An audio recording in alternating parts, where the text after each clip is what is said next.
Dale Finucane, Murata Niokore, Jayden Okunbor, they all were charged with hip drops on Sunday. Yeah. And they've all pled guilty. Well, to me, that's the issue. A lot of people over the weekend have said to me, wait, I can't wait to see what you say about this. It's a joke, you got sin bin for it and all the rest of it. And I get the outrage and the confusion about this, but the fact that all three players actually have pleaded guilty and taken an early plea indicates that they know that the tackles weren't kosher, and so they've not elected to challenge it at the judiciary. The fact is, these tackles have crept into the game. They were never part of the game many, many years ago. They've crept into the game, so it's incumbent on the NRL to get it out of the game. Now, players will tell you that they're not coached to do it, so I don't know how it's suddenly found its way into the game. But the fact is, it's in the game, and if the only way the NRL can get it out is by suspending players, well, sorry guys, but that's the way it goes. So there's a lot of debate, Dave, on the screen there. The Niokore one was the one that really got people. I worked with Gordon Tallis and James Graham on radio on Sunday. They were ropeable that was called the hip drop because it wasn't as if Talakai was stationary. Their thinking was, well, what's Niokore supposed to do? Talakai's in motion. He's just trying to grab anything to drag him down. He's not. A traditional tackle goes in shoulder first and tries to drive him to the ground.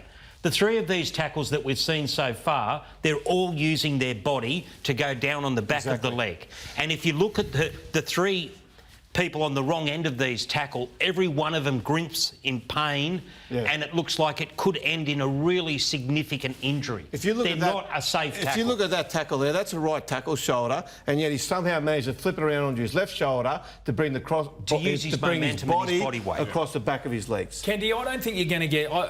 fans are asking you to blow up about this. I think they're asking you to blow up about the greyness around this issue. Well, it's greyness because people don't understand. It's not because the game's got it wrong. What's a hip drop tackle, that one compared to the next one?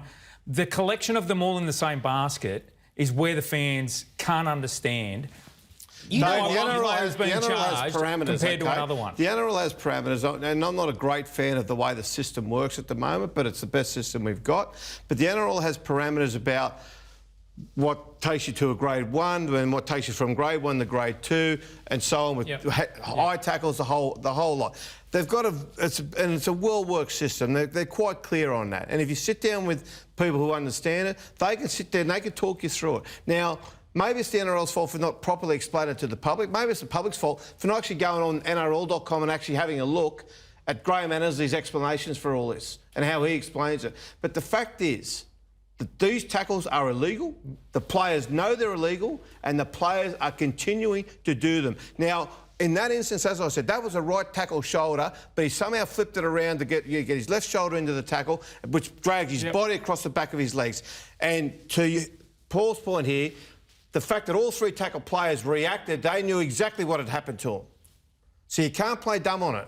I think the concern, though, is when you've got play being halted and taken back 50 metres down the field shows there is a level of inconsistency in spotting the tackle. Might be the case, different issue. Well, so it actually shows there is a greyness to the tackle because it's not clear. In fairness... So we're going to play computer games going back and watching tackles. You don't need a science degree, Dave, to see that they're dangerous. Yeah, they might have missed it, but the bunkers picked it up. Understand. Like, on the run, and the bunkers' job this year, and they've said this, the bunkers' job this year is if they see something and they think it's a tackle that will warrant a charge, they're entitled to come back and pull it up. Well, and on 3 instances there, charges have come out, 3 blokes have pled guilty, end of story. They're dangerous tackles. Charges. If you listen to the commentary the other day, which is the other thing that often swings... This was no charge. No charge. Taumalo locks his leg around and because he hasn't brought his body across the back of his legs. He's 120 kilos. But Dave, you're allowed to get him down. Leg locking him round. You're allowed to get him down. You've got to get him down somehow. Alf used to use the lead lock. You're allowed to do that. Once you're allowed to use legs in a tackle once you've got the hands on. But he didn't bring his body across the legs. He's right, though. He's lucky. He's right, though, Dave. And you're right with the hip drop stuff, but we can't have a game where we're walking back 50 metres to something that happened a minute and a half ago. Look, I tend to agree. But is the confusion amongst the officials, or is the confusion amongst the commentators who are putting their opinions out there? Because if you go back and watch both games on Sunday night, On Fox Sports, the Cronulla game with the Warriors was it Andrew Voss and Shane Flanagan? Both thought they were tough calls. You watch the next game when Cooper Cronk was commentating on the Cowboys game. Straight away, he said, "It's a tackle that we can't have in the game. We've got to get rid of it." No, that's fine, and send them to the bin. But aren't you starting to muck around with the flow of the game when you let Cronulla have a full set up field and then they don't score, and then you walk it all the way back upfield? You are, Dan, but they're two different issues. But the NRL has said if they see it and they believe it results in a charge and a sin bin, because the other way to look at it is say, well, OK, he should have been sin bin back then. They didn't pick it up. By the time they did pick it up, we'd moved 50 yards upfield. They wouldn't have cared. Cronulla wouldn't have cared. They were happy to go back 50 yards, cop the penalty, get a player in the bin, and off they go. The officials too, because they called the one on Nurakora early in the game, and then later in the game when, you know, you're in the critical stages and Finucane gets penalised and sin binned, you back them when they've made the tough call. Because we blow up when they don't make the tough call. Well, here they did. Yeah, look, and it was the right call. Look, so again, so long as there's...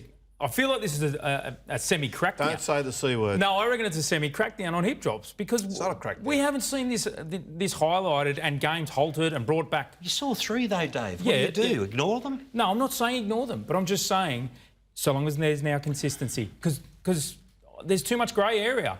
Consistency. Well, the fact that I love it. The fact that I knew it was coming. Sorry. They all pled guilty. That's now the template. Those tackles are now grade 2. That is locked in. Dan, it was the template before the season started. Some people just through instinct, through not thinking about it, just through reaction, they make the tackle. But look, you will not find a player who will tell you they've been coached to make this tackle. Yet for whatever reason, about 2020 or 21 was the first time we saw a charge out of it, and since then we've seen it multiple times. So I don't know why it's come in. I don't know whether they're seeing other people doing it and thinking that's okay. I don't know whether their defensive systems mean that's the only kind of tackle they can do. But the old-fashioned, in this instance, where you would go in with the right leg, right shoulder, put your head behind his thighs and chop him underneath, that's gone now. Now they flip around and they drag the body across the leg. You cannot have it. Crucial, blokes are losing seasons over the injuries they're suffering.